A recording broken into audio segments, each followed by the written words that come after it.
Hello everyone. मैं मिथुन सिंह स्वागत करता हूं आप सभी का। आशा करता हूं आप सभी बहुत अच्छे होंगे।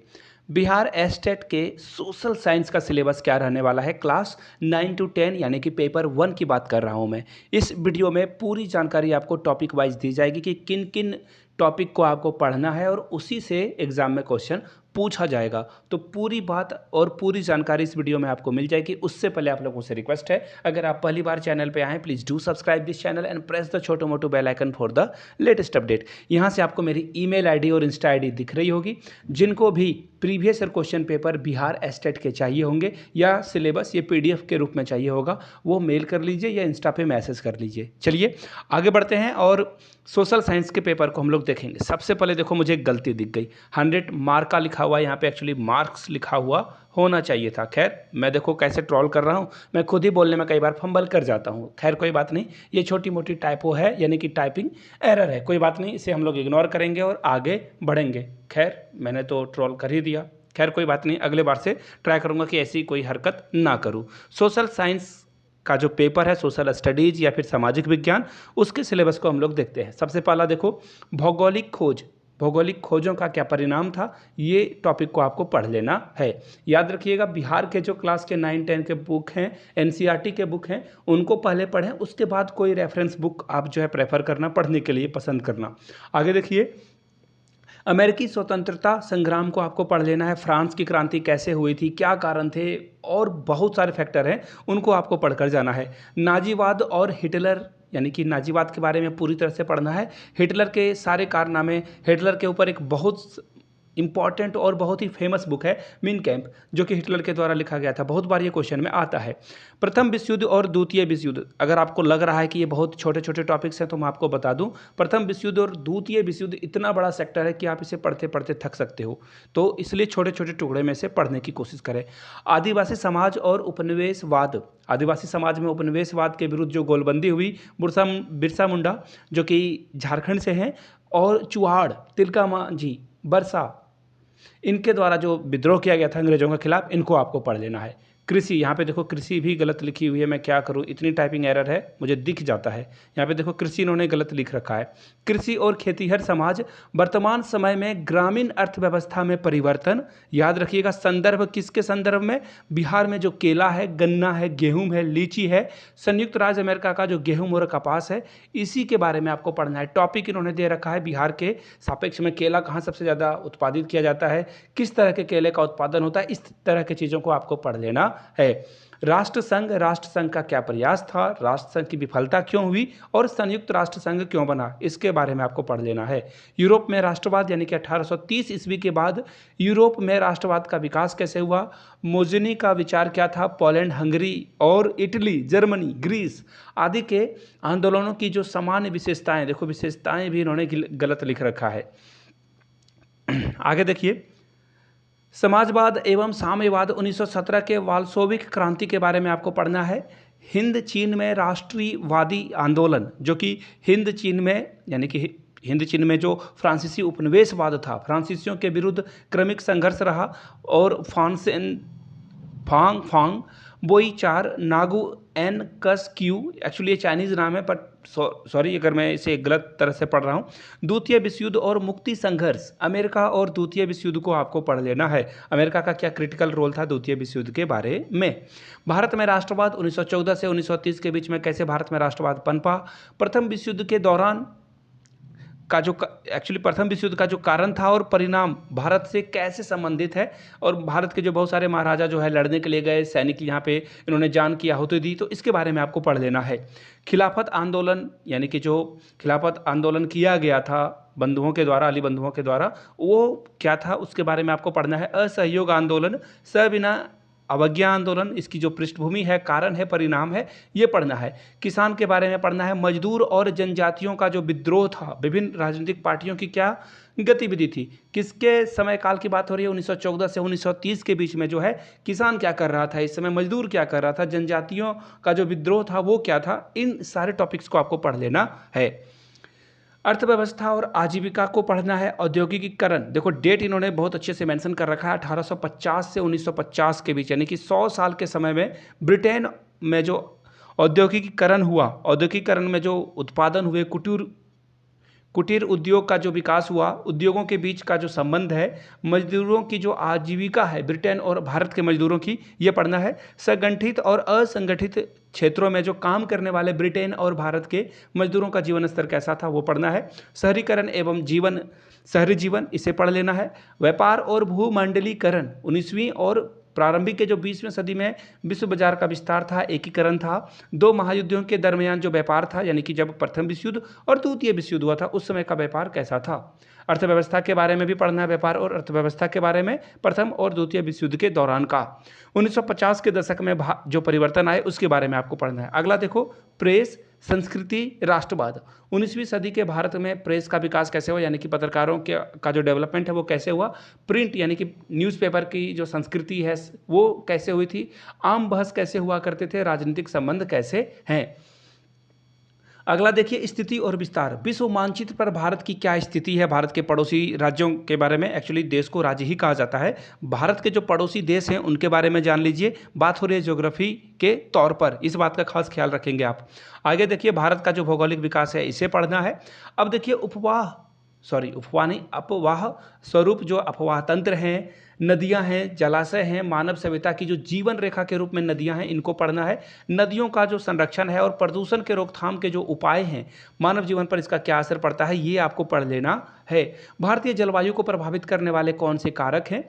प्राकृतिक वनस्पति, वन्य प्राणी, वनस्पतियों के प्रकार, महत्व, वितरण, वनों में निवास करने वाले जीव जंतुओं की क्या उपयोगिता है, ये पढ़ना है। इनका महत्व, वनस्पति और जीव जंतुओं का संरक्षण आप कैसे करोगे, इसके बारे में आपको पढ़ना है। तो आगे बढ़ें अब और बात करते हैं जनसंख्या की।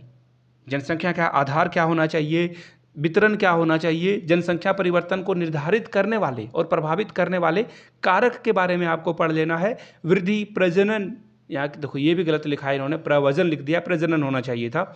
शिक्षा, स्वास्थ्य सुविधाएं, राष्ट्रीय जनसंख्या नीति क्या थी और जनसंख्या वृद्धि के दुष्परिणाम क्या हैं, याद रखिएगा। सिर्फ दुष्परिणाम नहीं होते हैं, जनसंख्या कभी कभी फायदा भी पहुंचाती है।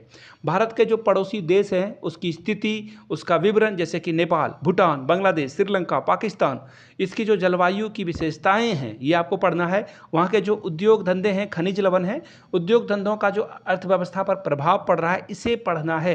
यहाँ पे एक बात याद रखिएगा, चीन के बारे में इन्होंने नहीं मेंशन करा है। नेपाल है, भूटान है, बांग्लादेश है, श्रीलंका है, पाकिस्तान है, लेकिन चीन यहाँ पे नहीं है। मानचित्र अध्ययन करना है आपको, इसमें परिभाषा, उपयोगिता और मापक प्रदर्शन की विधियां और सरल और तुलनात्मक मापक क्या है, इसे आपको पढ़ लेना है। क्षेत्रीय अध्ययन में देखिए, भूमिगत, यहाँ पे भूमिगत भी गलत लिख रखा है। भूमिगत जल स्तर में जो गिरावट आ रही है, इसका क्या कारण है, क्या परिणाम है, ये पढ़ना है। भूमि के उपयोग के स्वरूप जो परिवर्तन आता है, प्रदूषण के कारक और कैसे प्रदूषण से आप इसे बचाओगे। मृदा प्रदूषण यानी कि सॉइल जो पॉल्यूशन है, इसे आप कैसे ठीक करोगे, ये सवाल आपसे पूछा गया है। आगे देखिए, सिलेबस थोड़ा बड़ा है लेकिन टॉपिक वाइज मैं आपको बता रहा हूँ, तो कोई घबराने वाली बात है नहीं। संसाधन में देखिए, संसाधन का क्या महत्व है, क्या प्रकार है, संसाधन का नियोजन कैसे होता है, संसाधनों का महत्व क्या है, सतत विकास की अवधारणा क्या होती है, प्राकृतिक संसाधन क्या है, भूमि संसाधन क्या है, मृदा निर्माण क्या है, मृदा के प्रकार और वितरण क्या है, भूमि उपयोग क्या है और जो बदलता स्वरूप है भूचरण का और भू संरक्षण का, इसको आपको पढ़ लेना है। कृषि संसाधन में देखिए, रोजगार, उत्पादन, खाद्य सुरक्षा, वैश्वीकरण, कृषि पर इसका क्या प्रभाव है, पशुपालन और मत्स्य पालन के बारे में आपको पढ़ लेना है। बात करते हैं जल संसाधन की, तो इसके जल संसाधन के क्या स्रोत हैं, वितरण कैसे है, जल संसाधन का उपयोग हम कैसे कर रहे हैं, इससे बहुउद्देशीय परियोजनाएं कैसे बनाई जा रही है, जल संकट के बारे में आपको पढ़ लेना है, जल संरक्षण को भी पढ़ना है और इसकी प्रबंधन की क्या आवश्यकता है, वर्षा जल संग्रहण के बारे में पढ़ना है, इसका पुनर्चक्रीकरण, सोन परियोजना, देखिए नदी बिहार की आ गई, सोन परियोजना को अच्छे से पढ़ लेना है आपको। अब खनिज संसाधन के बारे में बात करें तो खनिजों के प्रकार, वितरण, खनिजों का आर्थिक महत्व और खनिजों का संरक्षण भी आपको पढ़ लेना है। वन एवं वन प्राणी संसाधन के प्रकार, वितरण, वन संपदा और वन्य जीवों का जो ह्रास है, संरक्षण है, वन्य जीव और जैव विविधता की उपयोगिता है, इसे आपको पढ़ लेना है अच्छे से। चलिए आगे बढ़ते हैं, शक्ति संसाधन की बात करते हैं। तो देखिए, शक्ति संसाधन में आपको क्या क्या पढ़ना है।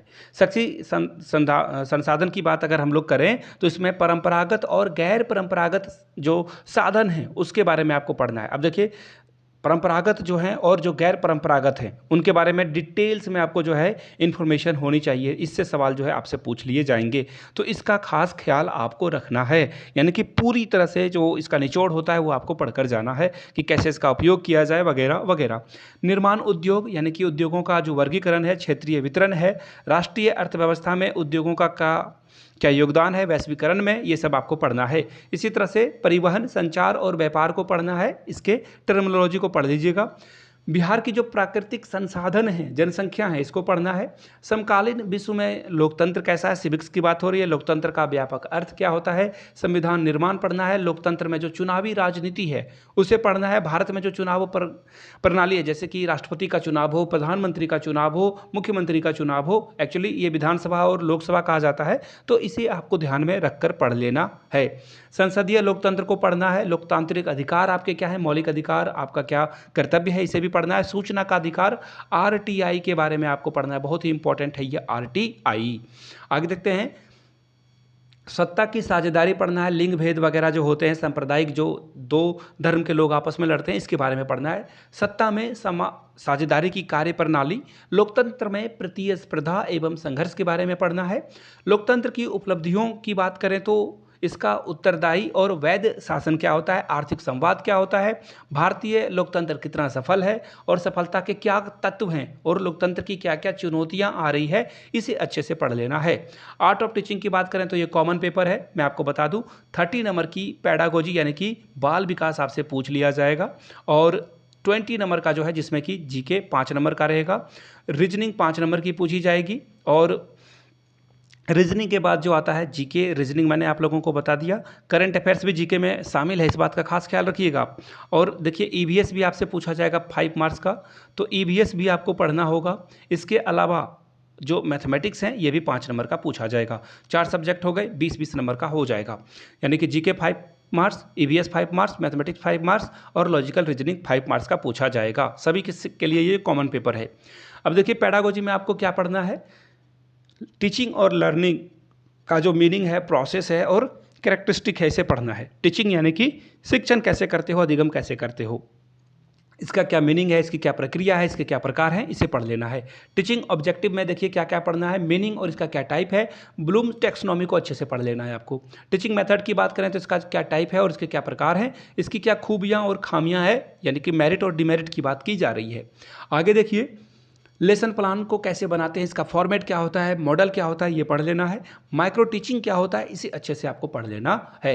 इफेक्टिव इकोसिस्टम फॉर क्लासरूम यानी कि सूक्ष्म, देखिए माइक्रो टीचिंग यानी कि सूक्ष्म शिक्षण की बात हो रही है, यानी कि किसकी बात हो रही है, सूक्ष्म शिक्षण की बात हो रही है। आगे देखिए क्लासरूम का जो इन्वायरमेंट है वो कैसे करोगे आप, टेक्स्ट बुक और लाइब्रेरी यानी कि पुस्तक और पुस्तकालय का उपयोग कैसे हो, टीचर की क्वालिटी क्या होनी चाहिए, शिक्षक के क्या क्या गुण होने चाहिए, वो आपसे पूछा जाएगा। इवोल्यूशन एंड असेसमेंट यानी कि बच्चों का मूल्यांकन करते समय किन बातों का ध्यान रखा जाए, मूल्यांकन की सबसे प्रभावशाली विधियां क्या है, उसे पढ़ना है। करिकुलम यानी कि पाठचर्या कैसी बनाई जाए, और पढ़ाने और सीखने को का जो फैक्टर है, जो अफेक्ट करता है इसे यानी कि प्रभावित करता है, उसे पढ़ना है। टीचिंग एड और जो लर्निंग है उसे कैसे आप पढ़ने में शामिल करोगे। तो ये था सिलेबस, मैंने किसकी सिलेबस की बात की, एस्टेट 9 to 10 की बात की है, 100 मार्क्स का। वीडियो अगर आपने यहाँ तक देख लिया तो एक बार कमेंट सेक्शन में जय हिंद जरूर लिखें, और प्रीवियस ईयर क्वेश्चन पेपर के लिए जो है मैंने आपको बताई ईमेल ID yourmithunsingh@gmail.com पे मेल कर लीजिए। इंस्टा पे हो then do follow me @imithunsingh। Video को यहाँ तक देखने के लिए आप सभी का बहुत बहुत शुक्रिया। Have a good day.